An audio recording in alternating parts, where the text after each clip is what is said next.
Здравствуйте, товарищи музыканты! Вы на канале «Давай запишем», с вами Александр. Сегодня мы будем знакомиться с активной двухполосной акустической системой Italian Stage P108A MK2. Начнем, пожалуй.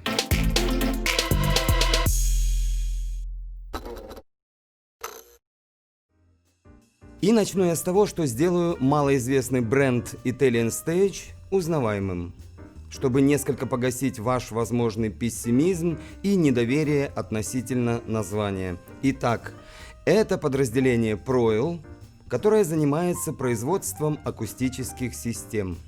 На данный момент Italian Stage выпустила в свет уже несколько линеек концертной акустики, и в ближайшее время мы обязательно снимем еще несколько видео, где вас и познакомим со всем этим оборудованием. Прежде чем приступим к подробному изучению возможностей сегодняшней системы, хотел бы обратить ваше внимание на то, что ценник у итальянцев на свою акустику значительно ниже, чем даже у самого бюджетного производителя подобного оборудования. Как вы догадались, я ссылаюсь на Behringer.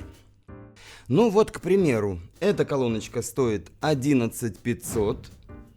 И очень похожая от Behringer, в частности Eurolife B108D, уже почему-то 15500.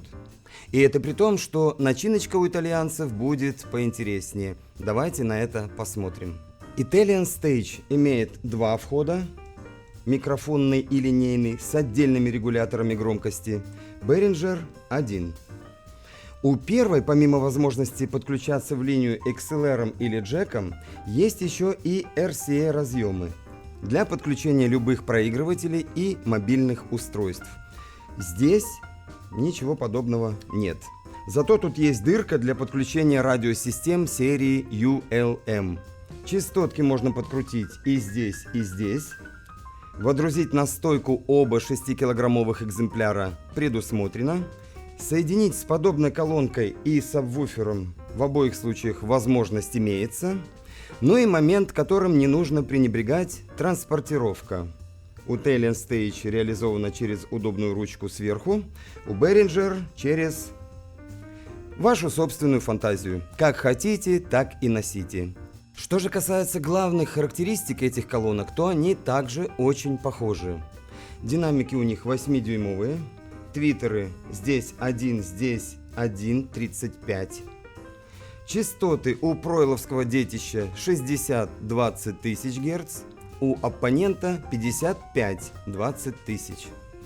Ну а что касается мощности, то итальянцы указывают 150 Вт РМС и 300 в пике.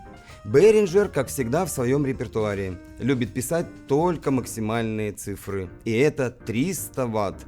Но надо полагать, что это таких же 150, как и у Italian Stage. По размерам, как вы видите, они практически одинаковы.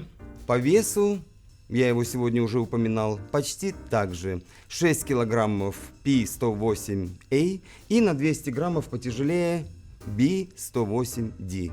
Так, все это, конечно, очень здорово, но хотелось бы их как-то еще и услышать. Я это обязательно сделаю, лишь только представлю вам еще один экземпляр, который попал к нам сегодня на студию. Это один в один P108A, только с дополнительными буквами UB в названии и со встроенным медиаплеером, которым можно управлять как на самой колонке, так и дистанционно. И который прочитает инфу не только с флешки, но еще и с SD-карты. А также примет аудиоматериал по беспроводному соединению. Надо согласиться, что вот всяко полезнее, чем микрофоны на 2,4 ГГц. Причем даже в таком исполнении они все равно дешевле Behringer на 2500 рублей. То есть весь этот модуль стоит всего 1,5. Вот так. Что ж, давайте теперь подумаем о том, где и как это все можно применять. На портативную акустику эти образцы тянут не совсем, поскольку у них отсутствует автономное питание. Но при наличии где-то рядом 220 вольт вполне может быть. Какие-то скромные помещения, маленькие залы, дачные open-air – это пожалуйста. Разумеется, все звучащее мы будем слушать в монорежиме. И даже если спараллелимся со второй такой же колонкой, Это будет лишь какое-то увеличение мощности, но никак моно, увы, не превратится в стерео. Чтобы звучание стало стереофоническим, надо иметь уже кучу всего. Это и микшер, это и активные сабвуферы, которым мы соединим с этим самым микшером. Но тогда в принципе пропадает надобность во всех этих входах на самих колонках. Поэтому все эти образцы либо являются компактной акустикой для поющего гитариста или поющего под минус, как это возможно с колоночкой Italian Stage, либо входят в состав мониторной группы на сцене или полного комплекта акустики. Ну что ж, наговорил тут кучу всего, пора бы и послушать, на что способны эти колонки. Давайте на примере одной композиции послушаем, как будут играть Italian Stage и Behringer в одиночку и в спаренном варианте. И заодно протестим работу медиаплеера с флешкой и по Bluetooth. После чего и обсудим, что тут к чему.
Ну что, товарищи, то, что я сейчас услышал, я бы назвал так. Боевая ничья.